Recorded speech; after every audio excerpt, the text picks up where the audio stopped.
We we started practice, was upbeat, and it was good. We were in pads this year, and last year we'd been in shorts in the past. And then we came back and had a recruiting day on Sunday. Worked hard on Monday to get all the game plans finalized for Ohio State, and then went back to work Tuesday. So we practiced Tuesday, Wednesday, and Thursday. Again, all very physical. We've had inside drills, we've had scrimmages, and we've had a lot of real tough contact, and it's been something that the guys have really enjoyed and been excited about. We will take off tomorrow for the guys to have a chance to rest. They are all through with their finals at this point. And then we will resume our practice schedule on Saturday morning, and we'll practice Saturday morning, Sunday morning, Monday morning, Tuesday morning, and get really good work here before we let them go home around noon the 23rd. And we feel like that the guys are excited. It helped yesterday probably some that the Fiesta Bowl people came in and talked to the players some at practice, and they could see the enthusiasm that the kids have. So we've moved on and excited about the challenge of Ohio State and excited about the Fiesta Bowl. Colt McCoy's appeal has been, all the paperwork's been done. It's been sent to Colt McCoy's. Yeah, scratch that. Jordan Shipley's, all of his paperwork's been done for his appeal, and it has been sent to the NCAA, and like you, we'll just be waiting for an answer, and it will be when they process it. But he would like to come back for his sixth year if the NCAA will approve his appeal. And Colt McCoy is coming back for his senior year. Let's get it that way. Questions? Mine too. Coach, I just walked off the practice field. So the biggest difference between this Ohio State team and the Ohio State team you faced 2 years in a row, what's the biggest difference you see? There's not a lot of difference. Probably their experience at quarterback. Beckman's an older quarterback that's a drop-back passer that's completing 64% of his passes. And Terrell Pryor's the big, strong athlete that was the number one quarterback in the country. And he can make plays with his feet and with his arm, and he's really a good player as well. But they had Beanie Wells when they were here. They didn't have him when they were in Columbus, and he's as good a running back as I've ever seen healthy. It's a shame we didn't get to see SC and Ohio State with Beanie Wells healthy. He's 242 pounds. He runs in the 4.3s, and he is a game changer. Defensively, they're in the top of about every category in the country. I mean, they've just been dominating, and you get Jenkins and Laurinaitis as two All-Americans, one at corner and one at linebacker, and they always play great defense. So they'll be tough against the run like they always are, and then they've got really good pass rushers. And as is typical to a Big Ten team, they're huge. They are huge. They've played in more BCS games than any other school in America. And I think they've been in 6 of the last 7 BCS games. This is their 4th trip to the Fiesta Bowl, and they're played in the last 2 national championship games. So they're experienced. They're older. They're a team that has not gotten the credit this year that they deserve because they had a late loss to Penn State at home and a tough game on the road to USC. So they're again one of the best teams in the country, and it'll excite our guys. Coach Tressel is pretty conservative. Terrell Pryor, they haven't let him take on a lot of risk. Do you expect to see Beckman playing as well? Do you expect to see 2 quarterbacks? Jim Tressel is a friend of mine, and I think he's a great coach. I do not think he's conservative. I think what he does what he does best with his material. He came in here a few years ago and had Troy Smith and was in no backs the whole time with Benny Wells back there and threw it every time and caught us off guard, and we didn't respond to it very well. And I think what happens, it's amazing that perceptions get labeled to people. When you lose 2 national championship games, some people think that you aren't being successful as a coach. The rest of us would like to get there. I mean, that'd be the thing that so he deserves all the credit in the world. I don't know about whether they'll play both quarterbacks or not. Obviously, it looks like that Terrell is their guy for the future. And he's a guy that's improved so much. What we think, Sean, is that because he has from the Michigan game till the bowl game, that they'll get so much work for Terrell that it'll be like a spring practice for him because he didn't get a lot of work in preseason. He didn't even start till after the SC game. So he'll just grow leaps and bounds. But they run the ball so well that really sets up their play-action pass. And they're probably doing with him a lot like we did with Vince early. Establish the run, make you commit the people. And then they've got 15 different receivers, I think, that have caught balls. So, and they've all got speed, so they can get the ball to those guys on the outside. How concerned are you, since you've played so many Big 12 teams that love to pass the ball, to get a smash-mouth team in here that does play a lot of defense and will just run the ball right down your throat? We're really concerned. I mean, we have great stats against the run, but not many people lined up and tried to run the ball against us. I think OU was probably one of the best rushing teams that we faced, and they did not make many yards. I think it was in the 40s, maybe 47 or something like that, best I remember. But not many teams lined up and tried to run it. A&M did. But then they got behind and got away from it. Arkansas got behind early. So I think that's one of the biggest questions and one of the fun matchups to watch in this game. And that's between their front and the offensive line, the Beanie, who I'm so impressed with, and Terrell can run the ball as well, as compared to our defensive front, who's been really stout against the run. This is just a different type team than we've played. Coach, a lot was made last year at this time about the preparations for the bowl game. Are you seeing the same kind of fire and intensity that you saw last year? We really are. This team has been so much fun. I can't imagine a more fun team and a more resilient team. Spike Dykes was out at practice today, and I was talking to Spikes about him, and he told the kids after practice, "You've been so much fun to watch. Every week you just play. You just keep your mouth shut and play, and you've been fun, and you're not selfish, and you enjoy football and you enjoy each other." And he said it's been as much fun to watch this team as any he can remember, and they've been that way to coach, and they've gone right back to work.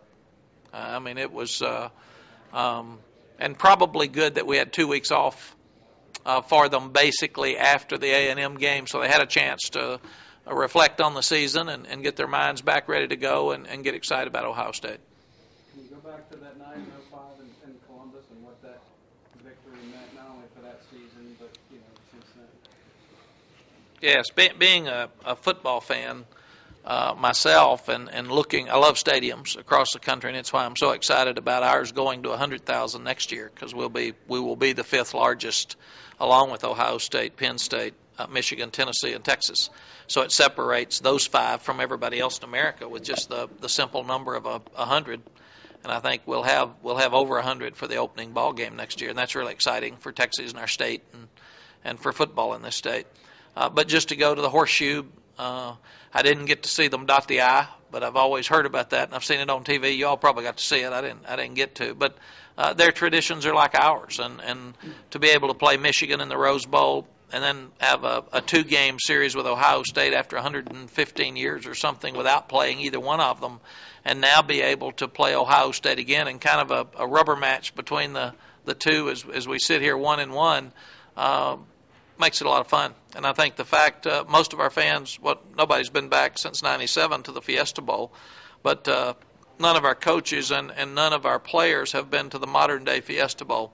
And that makes it exciting, too. Sometimes the bowls are so much fun, but if you go back to the same one a couple of times, it's not as exciting for the seniors if they've been there. And this is a new experience for everybody, so it'll be fun. But the game that night was special. It went back and forth. It was a very tough game. And I think we'll all remember the pass from Vince to Lima Sweet at the end. That picture's all over our building. And it was a wonderful moment for us and a great football game. And I said that night that I hoped we would have a chance to win the national championship, but if Ohio State had beaten us that night, they would have played for it, and then, of course, they did play for it for the next year after they beat us here. Mack, seeing all the great defensive players you've seen in this league, how does James Laurinaitis stack up with some of those guys? James Laurinaitis to Ohio State is like Tommy Novus would be for us.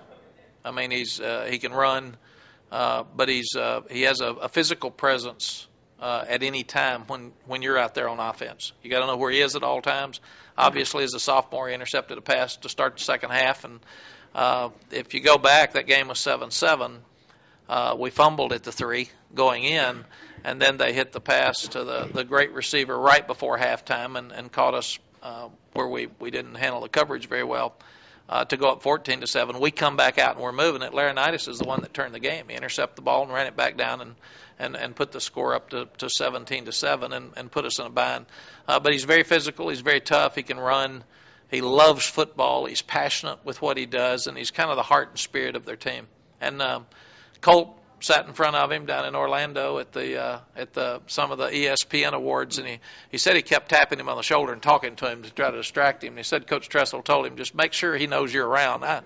I think I can text Jim and say Colt's fully aware that he's around, so we don't need to continue that. And then Brian was with him at a lot of the awards as well, and it's funny that they're classy young men and they're fun, and it's our guys have enjoyed being around the Ohio State players that have been at the awards banquets as well. You brought up Brian, the fact that a lot of the attention, so much attention got focused on the Heisman thing, I think sometimes may have overshadowed a little bit what Brian did, and it's amazing to see all of the awards that he came with. Brian has been unbelievable. He's been such a great representative and continues to be for our school. He graduated on Saturday night. He gets awarded the Nagurski, the Hendricks, and the Lombardi Award in the next 4 days, which is just amazing. And I do think at Texas sometimes we take those things for granted, and we shouldn't, because he's a consensus All-American. He's in many outlets, he's the Defensive Player of the Year in college football, and he needs to get all that due recognition from us as well as nationally. But you talked about Coach Dykes being there and talked about how fun it was. Nobody could see your team and say they don't have chemistry. How much has that chemistry been important to this team? You talk about Brian, and you talk about Colt and the leadership there and the solid guys that they are. But how much of that chemistry is going to hold things together during these off periods before you report to Phoenix? I think the chemistry is other than talent. If you don't have talent, you've got no chance. This team has not gotten the credit for the talent that they have. That's one thing. Everybody talks about the running backs. Just because Ricky Williams may not be out there doesn't mean that 4 or 5 of those running backs aren't really good players, and they've played well. Same thing at receiver. They talk about Jordan and Quan being short. They look tall to me every Saturday because they play tall. And this football team's been that way. I thought Dwayne Akina did a masterful job, maybe his best ever, with young defensive backs to bring them. But for whatever reason, since the bowl game, this team has had the chemistry that everybody in America would want to have. Just in talking to Spike this morning, what he said is true. They've been a joy to coach. They've been fun. When they lost at Tech, they came right back and fought and competed again. They really, I promised them, again, they'd keep their mouth shut and move forward. I'd stand up for them, and that's what I did when after the A&M game. And they understood that was what I was doing. I moved forward with it, and at the same time, they moved forward right after they learned where they'd be. And they're excited about this game, and they're excited about Ohio State. This bunch likes Texas. They like each other, and they like football. And that's why they've been so much fun. And it's really hard, Sean, in my estimation, and talking to a lot of the other head coaches around the country, you can't produce chemistry. You can't produce leadership. You think you can. I mean, you played. You're in a position where you can't just whiff it up and you say, who are your leaders? And there's so many leaders on this team. It's been really fun to watch them. And because of that, the Roy Millers and the Racks and the Bobineaus, and you start looking at Colt and Jordan and Quan, and there's so many great leaders on this team. Palmer's been a great leader. I've really had to do very little, because if somebody's messing something up, I would say, Colt, get that handle for me. We're not going to do that. And he'd say, I got you. And it's done. And that's the reason this team's been so much fun. Coach, back to the discussion of Ohio State's style and the physicality. Talk about, from the defensive perspective, what you go about in practice to make sure they're ready to go. And is there something you've seen already that lets you know defense is fired up for to face a physical team? Yes, you watch film on Beanie and you don't have any choice. I mean, if you were feeling sorry for yourself, it goes away fast, because he's a great player.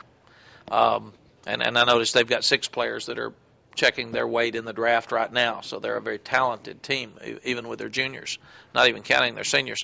What we've done is we've been as physical as we've ever been in practice, and at the same time, we've gone 1-against-1 every day, because we want to match the speed of the game, and we want to match the physical part of the game. So we've lined up and just been after each other. We've had what we call Longhorn drill, and it's 3-on-3 with a back behind them, and you put the dummies at a certain width, and you get 10 yards, and you get 3 times to score. And the running back has the ball, he just holds it, and he runs straight ahead, and it's just the impact of offensive linemen coming off and defensive linemen, linebackers, defensive ends stepping up and taking them on, getting rid of them, making the tackle, because we feel like we're going to have to play really, really well at the point of attack to win this game. We'll go this way. You're not last, Anthony. You're just to the right. Y'all didn't believe that. Go ahead, Ed. I'm sorry. I didn't mean to confuse you, Ed. How important is this going to be for the young guys going to Arizona? I know you concentrate on the game, winning the game, but this is sort of a subchapter, working with the younger guys before spring practice comes around. It's really important for us. First, the message is you want to be in the BCS if you can. The other bowls are great, but there's only 10 teams that play at the end, and for our 5-year seniors, this is the third BCS game in 5 years. So it's important to be there. It's important to be playing late. In fact, it was so much easier for our kids this year to be able to go through finals and not practice. I mean, last year we were practicing and running to finals, and this year finals are over, and we only had one practice, and it was really early before that started. Secondly, we will have 13 days of practice before the bowl game. You have 15 days of spring practice, so it's like 2 spring practice sessions for us. And after we finish practice the last 2 days, we've scrimmaged 7 to 14 plays with the red-shirted guys and the guys that haven't played a lot, and it's an all-out game scrimmage, and the kids love it. It's a bonding time for them. It's a time for the older ones to coach the younger ones. But it also shows an urgency since we start spring practice the end of February that you guys that haven't played very much better step it up and get ready because your time's here, and it's coming fast.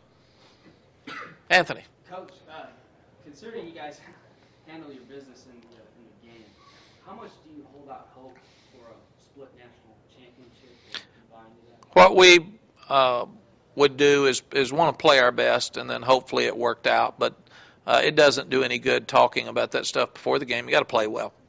And if it's like we said, I said nothing about our team until we beat A&M 49-9. After that, I thought we deserved some recognition and for some people to look at us. Same thing in a bowl game. You got to do it. After you do it, you can talk about it. But before you get anything done, you can't talk about it. I can see. I know that Ohio State will be tremendously motivated for this game because people have been critical of their bowl games. And they've played the 2 best teams in the country the last 2 years. So that's unfair in my estimation. But so they will be focused. They will be ready, and they'll be trying to prove a point. One thing every team needs to play is an edge. You got to have an edge. You got to have a reason to prove something every time you step up. And if you don't, it's when you get beat. And we've got to make sure that we can rekindle that edge since after the A&M thing, things didn't work out exactly like we wanted them to. And to do that, we got to go back to work and be physical and start over and do the things we're doing and not talk about the end, but talk about right now. Is the edge more important in bowls because of this huge gap you have between games? There's absolutely no doubt. I've studied bowl games for so long, about 50% of the time the team that's supposed to win doesn't win simply because they feel too good about themselves and they're out there having fun, and the reward was the season, not the bowl game. So you see more upsets in bowl games. The upsets in bowl games are like the upsets in the early part of the season sometime, except worse because you've got more film. You have more turnovers in bowl games because people haven't hit as much at the end of the year. You got more free time. You have more kicking game mistakes because you haven't done it live for a while. So it's like starting over. And then secondly, a lot of times if a team, in my estimation, a team beats their rival, that's enough. They feel real proud, and people brag on them for a month, and then they don't have the same urgency in the bowl game. Ohio State beat Michigan badly, but they will still have urgency in the bowl game.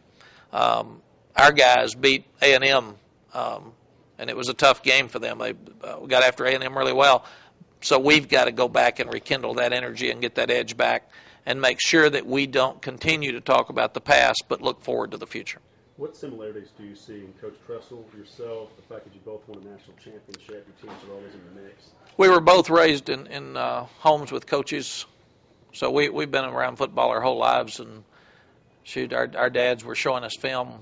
I'm sure if you asked Jim and checked his background, I had my little letter jacket on when I was 5, 6, and 7, getting up on Granddad's bus and riding with the team up, sitting on the front seat with him. So I thought this was what I was supposed to do. This is all I knew, and it's what my whole life has been dedicated to outside of my faith and my family.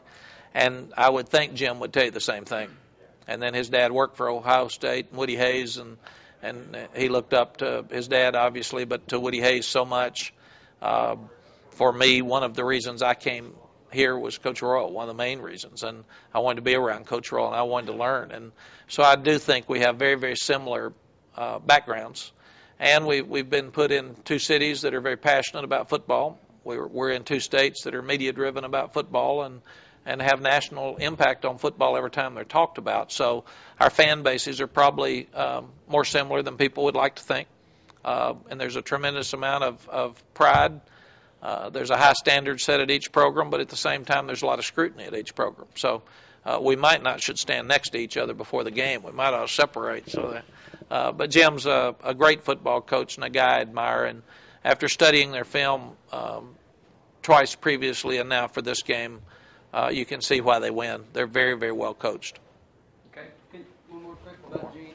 Can you comment on Gene going to Auburn? Have you talked to him? And he's such a rough spot for him right now. Yes, I'm really excited for Gene and for John. I talked to him before it happened. I have not talked to him since his press conference there. It's a very difficult time for a coach when you leave a school after being there for 2 years, because your commitment is to the place and the people and the students. And at the same time, very seldom do you have an opportunity to go back to your dream place. And I would think the two dream places for Gene would have been Auburn or here. And when he had that opportunity, and I think Auburn was really right for hiring him, because they wanted an Auburn guy. They wanted a guy who understood their culture there and what it takes to win there. They wanted a guy to pull back the ex-players together. They wanted a guy to pull in some of the Auburn coaches that are out there for his staff. He's very close to Coach Dye, who sits there every day and is very involved with Auburn, like Coach Royal's involved here. He knows the state of Alabama. And in a strange way, other than if he had been here as a defensive coordinator, everybody would have been excited about it. The people that were negative because of his record. And honestly, he's probably more prepared after 2 years at Iowa State to be the head coach with his experiences of winning a national championship here and being involved with 13 wins at Auburn than he would have been here as a defensive coordinator without having any of that experience. So even though the experience might not look good, it's really, really good. And he'll win. He'll do great. Any part that's been negative before he got there will go away fast. They say he's out on the road recruiting every day, and he's a great coach, and I'm sure he's excited about getting his staff and moving forward.